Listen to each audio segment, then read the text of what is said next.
வணக்கம். உண்மை செய்திகளுக்கு உங்களை வரவேற்கிறோம். நெல்லை சட்டமன்ற உறுப்பினர், திருநெல்வேலி வடக்கு மாவட்ட செயலாளர் RS முருகன் அவர்களின் ஆலோசனைப்படி வருகின்ற வியாழக்கிழமை 23ஆம் தேதி திரையில் வெளியாகும் மாண்புமிகு முதல்வர் அவர்களின் ஜனநாயகன் படம் வெற்றி பெற்று வெள்ளி விழா காண்பதற்கு நெல்லை பகுதி செயலாளர்கள் சார்பில் அருள்மிகு நெல்லையப்பர் காந்திமதி அம்மன் சன்னதியில் சிறப்பு பூஜை செய்து மக்களுக்கு இனிப்புகள் வழங்கப்பட்டது.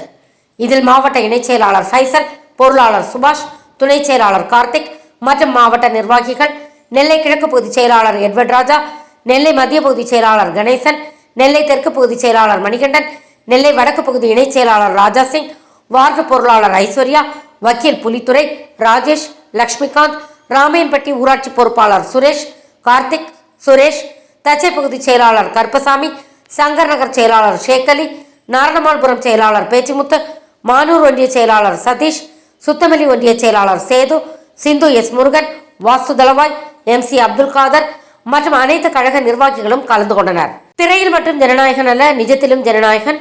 ஊழலில்லா அரசியலை செய்து கொண்டிருக்கும் முதல்வரின் ஜனநாயகன் வெற்றி பெற வேண்டும் என்று கூறி வாழ்த்துக்கள் தெரிவித்தனர். தளபதி அவர்களின் நல்லாசியுடன் மற்றும் மாண்புமிகு தமிழக அமைச்சரும் கழக பொதுச் செயலருமான திரு புஷி ஆனந்த் அவர்களின் வழிகாட்டுதலின்படி நெல்லை சட்டமன்ற உறுப்பினர், திருநெல்வேலி வடக்கு மாவட்ட செயலாளர் அண்ணன் RS முருகன் அவர்களின் ஆலோசனைப்படி வருகின்ற வியாழக்கிழமை 23ஆம் தேதி அன்று ஜனநாயகன் படம், தமிழக முதல்வரின் ஜனநாயகன் படம் திரையில் வெளியாக இருக்கிறது. அதை முன்னிட்டு அனைவரின் ஆலோசனைப்படி நெல்லைப்பூர் கோவில் காந்திமதி சந்தையில் வைத்து இன்று பகுதி செயலாளர்கள் சார்பாக சிறப்பு பூஜை ஏற்படுத்தியிருக்கிறோம். பல தடைகளுக்கு பிறகு பல தடை அதை உடை என்று நம் வரலாற்றில் புதிதாக சாதனை படைத்து 2 வருடங்களில் முதல்வரான தளபதியின் படம் பல தடைகளுக்கு பிறகு வெளியாகிறது. அதை கொண்டாடும் விதமாக நாங்கள் இந்த சிறப்பு பூஜை செயலில் ஏற்பாடு செய்திருக்கிறோம். மேலும் இந்த படம் வெற்றி பெறுவதற்கும் அவர் அரசியல் வாழ்க்கை மேலும் தொடர்ந்து பல வெற்றிகளை பெறுவதற்கும் எங்களின் வாழ்த்துக்களும் பாராட்டுகிறோம்.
ஃபார் வாட்சிங் உண்மை செய்திகள். நெல்லை செய்திகளை உடனுக்குடன் தெரிந்து கொள்ள சேனலை சப்ஸ்கிரைப் பண்ணுங்க, லைக் பண்ணுங்க, ஷேர் பண்ணுங்க.